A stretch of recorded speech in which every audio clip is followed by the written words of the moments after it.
So providing the bucket seat install goes to plan, you don't really need a lot of tools. I've got a 16mm ratchet spanner, a deep 16mm socket, just got a 10mm one for undoing the battery.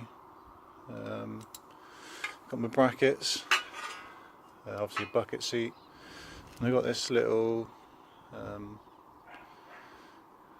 it's just probably just a resistor in there. That's there to trick the occupancy sensor in the passenger seat. I've not used one of these because I've only done the driver's seat, so hopefully that'll work. And you need a T45, I forget what these called, torque, I don't know, little star-shaped thing. That's for taking the seat belt unit off. I forget what it's called, the seatbelt pretensioner. You can tell I'm well prepared. You probably need Allen keys as well to do the bolts up that go into the side mounts. Okay, so if like me, every bucket seat mount that you get doesn't actually fit the car that it's supposed to, you're also going to need an electric drill, selection of metal drills leading up to one that's big enough for your bolts, and then a circular file just to round the holes off and adjust them if you're slightly out.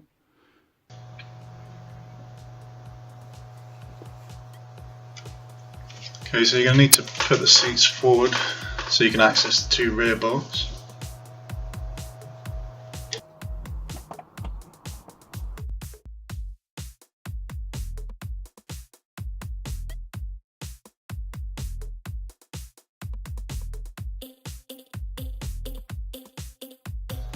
And then you've got to wind the seat all the way back to get to the nuts at the front.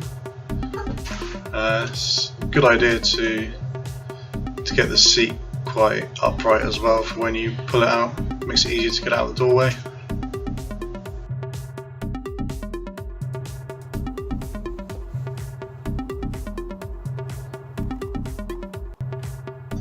Now you can access the loom underneath. It's quite easy to pull apart. It's like a black bit you slide outwards and then the plug comes apart. And you can pull the great big heavy seat out. Okay, use your T45 to undo this.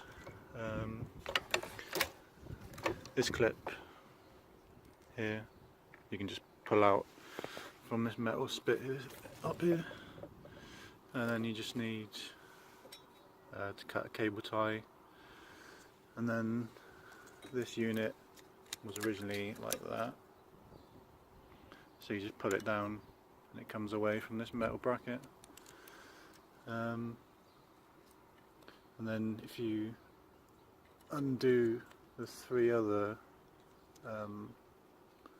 looms or harnesses, you just get left with the one which is the seatbelt one. So you have to try and thread that back out. Okay, so an easier way to get the seatbelt loom out is to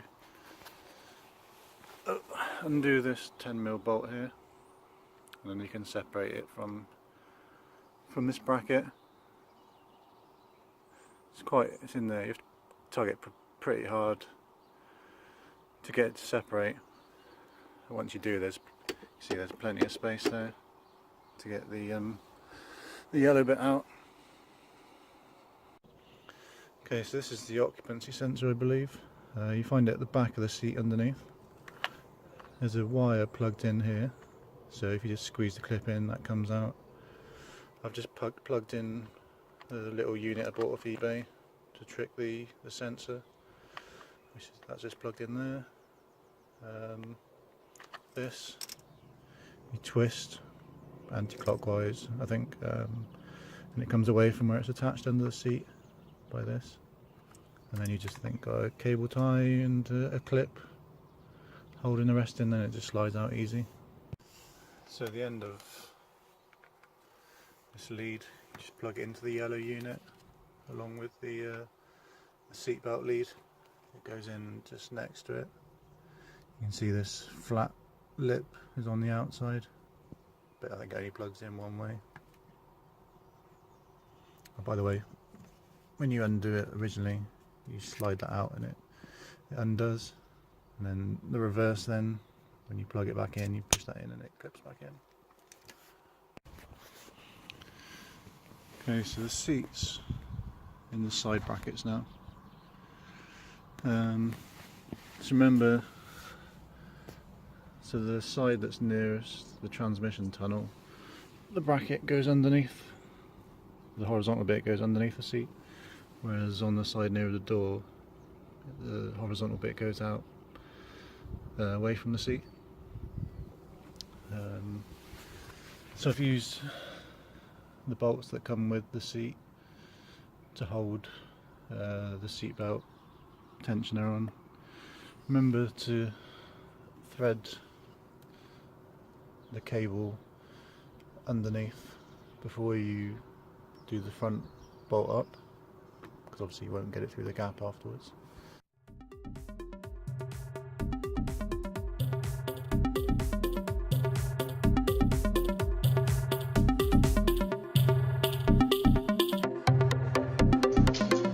Okay, so as you'd expect, the holes didn't line up, so I had to get the drill out again.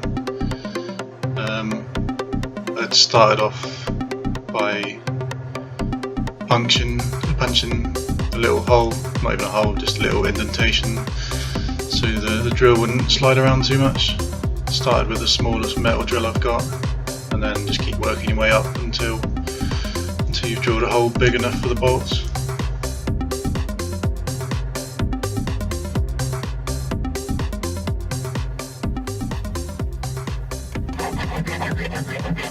Now just a bit of filing unless you get your holes bang on. So there's the seat in. You can see, so I left the nut and the bolt, the hole was the other side, exactly where they were. As you can see, the front one I've had to drill, I don't know what that is, about an inch and a bit, maybe about 3 centimetres inwards from the holes. The rear one's kind of nearer where the holes were originally. It's almost like I've just extended the slot to allow for it. I don't know whether it's because my seat's a bit wider, I'm not really sure. So yeah, seat's in now. Just definitely recommend a 16mm ratchet spanner.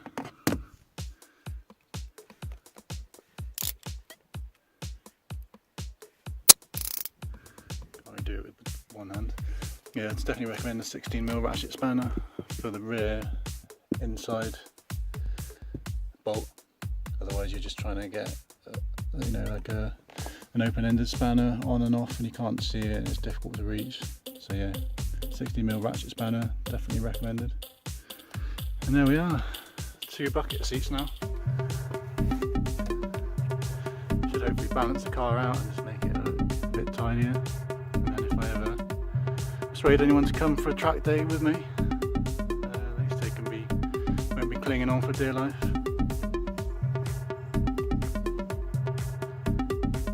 So yeah, thanks for watching, and please subscribe.